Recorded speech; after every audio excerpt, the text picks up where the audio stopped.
Hi guys, இன்றைக்கி வந்து வெண்டைக்காய் போட்டு புளிக்குழம்பு எப்படி வைக்கிறதுன்னு உங்களுக்கு காட்ட போகிறேன். ஸோ வாங்க வீடியோக்குள்ளே போகலாம். ஒரு 4 ஸ்பூன் ஆயில் ஊற்றிக்கலாம்.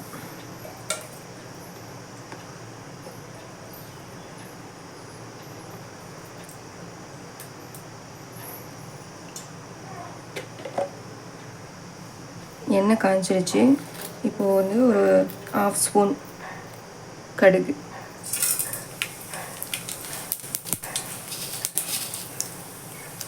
ஒரு 1/2 ஸ்பூன் வெந்தயம்,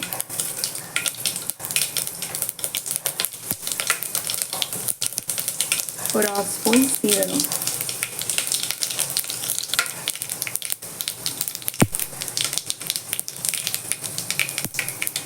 கடுகு நல்லா பொரிஞ்சிருச்சு.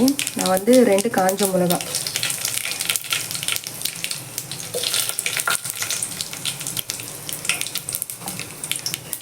இதோட ஒரு 10 பல்லு பூண்டு,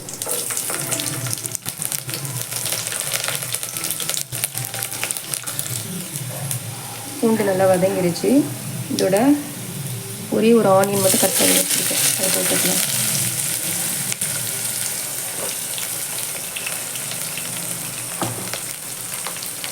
போட்டு நல்லா வதக்கிக்கலாம்.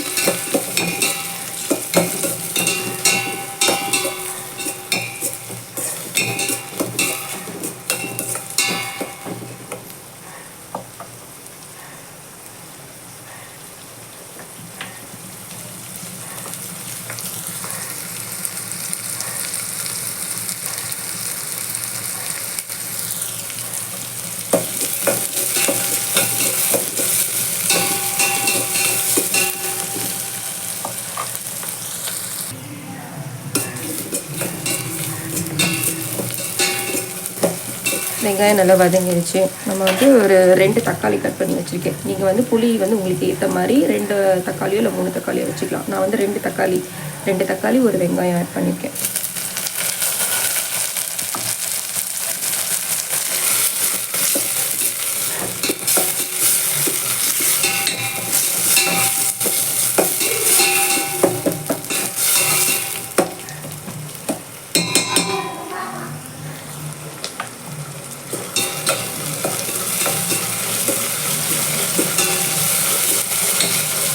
இது வந்து உங்கள் ஆப்ஷன் தான். நீங்கள் தக்காளி வெங்காயத்தை அரைச்சும் போடலாம், இப்படி கட் பண்ணியும் போடலாம். முட்டை கட் பண்ணி போட்டால் கொஞ்சம் க்ரன்ச்சியாகவும் சாப்பிட்றதுக்கு நல்லா டேஸ்டியாகவும் இருக்கும்.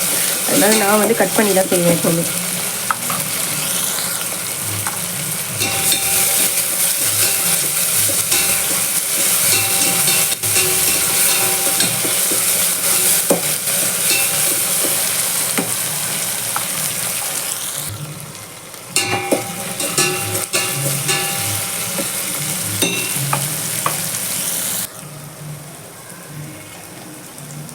தக்காளி வெங்காயம் வந்து நல்லா வதங்கிடுச்சு. இந்த ஸ்டேஜில் பார்த்தீங்கன்னா நான் வந்து ஒரு 1/4 ஸ்பூன் வந்து மஞ்சள் பொடி சேர்த்துக்கிறேன்.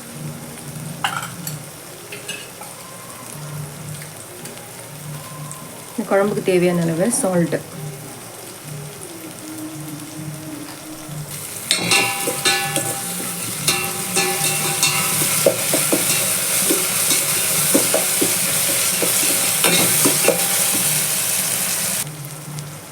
இந்த ஸ்டேஜில் வந்து நான் வந்து வெண்டைக்காவை கட் பண்ணி ஒரு கடாயில் வந்து வதக்கி வச்சுருக்கேன், குழப்பு தன்மை இருக்கக்கூடாதுன்றதுக்காக. ஸோ வதக்கினதுக்கப்புறமா நான் இப்போ வந்து இந்த தக்காளி வெங்காயத்தோடு இதை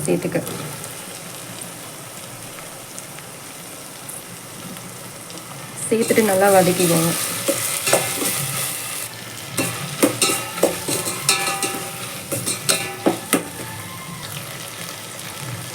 வெண்டைக்காய் ரொம்ப வதங்கணும்னு தேவையில்லை, ஏன்னா நம்ம ஆல்ரெடி வதக்கி தான் போட்டிருக்கோம். நம்ம கொஞ்சமாக பைண்ட் ஆனால் போதும் தக்காளி வெங்காயத்தோட. இப்போ வந்து குழம்புக்கு தேவையான அளவு மிளகாத்தூள் சேர்த்துக்கலாம்.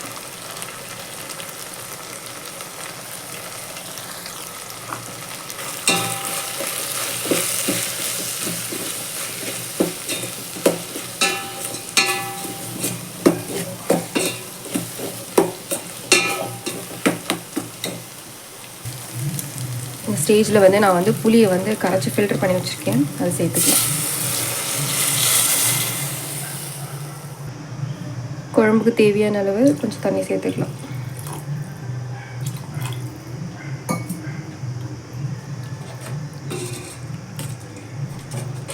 ஸ்டேஜில் நீங்கள் வந்து உப்பும் காரமும் கரெக்டாக இருக்கான்னு பார்த்து உங்களுக்கு தேவைன்னா நீங்கள் எக்ஸ்ட்ராவாக சேர்த்துக்கலாம். குழம்பு வந்து நல்லா கொதிச்சுட்டு இருக்குது. ஸோ கொதிச்சதுக்கப்புறமா நம்ம எப்படி இருக்குன்னு பார்க்கலாம்.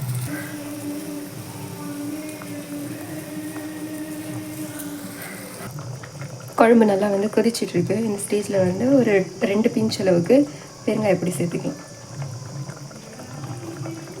இப்போ வந்து எண்ணெய் வந்து பிரிஞ்சு வரணும். எண்ணெய் வந்து பிரிஞ்சு வர வரைக்கும் கொஞ்சம் நேரம் கொதிக்க விடும். இப்போ கொஞ்சம் நேரம் வந்து நம்ம ஒரு மூடி போட்டு கொதிக்க விடுவோம். குழம்பு பார்த்திங்கன்னா நல்லா எண்ணெய் பிரிஞ்சு வந்திருக்கு. ஸோ இதுக்கப்புறம் நீங்கள் எடுத்து சூடான சாதத்தோடு போட்டு சாப்பிட்டிங்கன்னா ரொம்ப டேஸ்டியாக இருக்கும்.